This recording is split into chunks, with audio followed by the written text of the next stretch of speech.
Hello students, good evening to all of you. So here I am going to discuss a problem जो कि current electricity से पूछा गया है 2023 के मेंस के पेपर के अंदर। So this is the circuit and question कुछ इस तरह से है, current through 3 ohm is x by 3, what is x, integer type question है। तो हमसे कहा गया है कि इस 3 ओम वाले रजिस्टर में से जो करंट है वो x अपॉन 3 है और x की वैल्यू जो है वो पूछी जा रही है। तो सबसे पहले हम सर्किट को थोड़ा सिंप्लीफाई कर देते हैं। ये दो सेल लगे हैं सीरीज में बट अपोजिट ऑर्डर में लगे हैं, like positive, then we have again positive terminal. So यहाँ पर जो नेट वोल्टेज बनेगा, जो इस सर्किट का नेट वोल्टेज बनेगा स्टूडेंट्स, वो बन जाएगा 4 वोल्ट। अगर you have this type of connection between the cells, so net voltage is 4 volt and इनकी इंटरनल रेजिस्टेंस है R1.5 और R2 1 Om.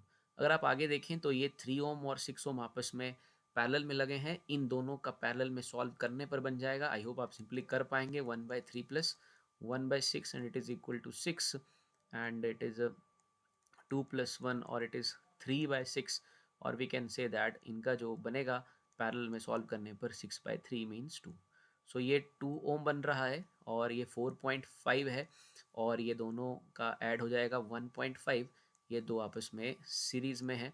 So it is 4.5। Total हम रेजिस्टेंस निकाल लेते हैं सर्किट की। 4.5 प्लस 1.5, ये यहाँ से 0.5 और 1 एंड प्लस ये दो हमने सॉल्व कर लिया, पैरेलल में थे दो, तो ये हमारे पास बन जाता है 8। सो जो टोटल रेजिस्टेंस सर्किट का बन रहा है वो स्टूडेंट्स 8 है और वोल्टेज अपने पास 4 वोल्ट है। सो हम सिंपली यहाँ से पहले तो सर्किट में टोटल करंट निकालेंगे, लाइक टोटल करंट आई निकालेंगे और देन फिर आई यहाँ पर डिस्ट्रीब्यूट हो जाएगा 3 और 6 में, और 3 में से हमें ही कैलकुलेट करना है।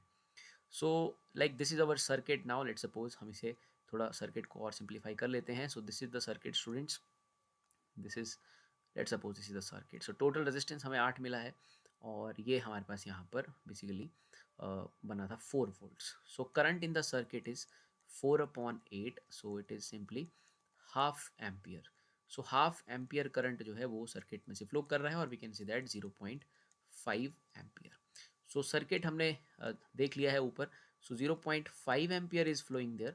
सो अब यहाँ पर जब करंट आएगा तो 0.5 में से कुछ जो है 3 ओम में से जाएगा और कुछ जो है वो 6 ओम में से जाएगा। ऑब्वियसली 3 ओम में से जो करंट है, आपके पास जो टोटल करंट निकाला स्टूडेंट्स आपने निकाला 0.5, तो ये एक सीरीज सर्किट है बट आगे यहाँ पर दोनों ये पैरेलल में है।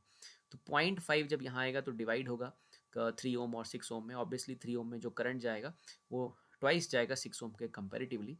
सो हमें सिंपली यहाँ पर करंट डिवाइड रूल को यूज़ करना है और करंट की कैलकुलेशन कर देनी है।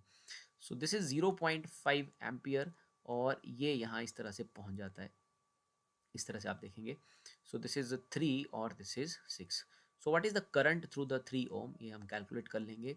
It is simply 6 upon divided by 6 plus 3 multiplied by 0.5. So this is the current through 3 ohm. This is the formula used to calculate the current through this 3 ohm. बाकी आप simply भी divide कर सकते हैं। Obviously आपको 0.5 के जो 2 parts हैं वो 3 को देने हैं और आउट ऑफ 1 पार्ट जो है वो 6 को देना है, बट आप फॉर्मूले का इस्तेमाल करके भी सॉल्व कर सकते हो।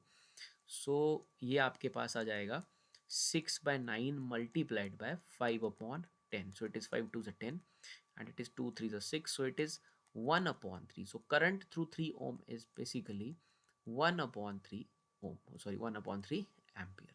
So 3 ohm में से जो करंट जा रहा है वो जा रहा है 1/3। हमें क्वेश्चन में दिया गया है कि करंट जो जा रहा है वो जा रहा है x/3। हमारे पास स्टूडेंट्स आया है 1/3, तो ऑब्वियसली जो x की वैल्यू है 1 है। सो 1 is the answer for this problem. Thank you.